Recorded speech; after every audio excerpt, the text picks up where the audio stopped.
আসসালামু আলাইকুম। আপনারা দেখতে পাচ্ছেন বেঞ্চের মাধ্যমে একটি লোহা কাটা হচ্ছে। এটি হচ্ছে আমাদের বেঞ্চো মেশিন। এই বেঞ্চো মেশিনের মাধ্যমে আমরা লোহা কেটে থাকি। আমাদের এই লোহাটা হচ্ছে P20 লোহা।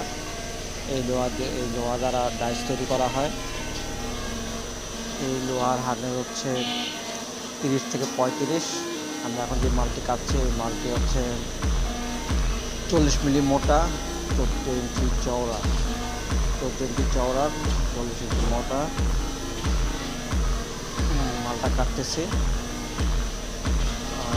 এই মেশিন দ্বারা কাটলে বেশি সময় লাগে না, খুব অল্প সময় কাটতে পারি। আর এগুলো হচ্ছে আমাদের P20 লোহাগুলো।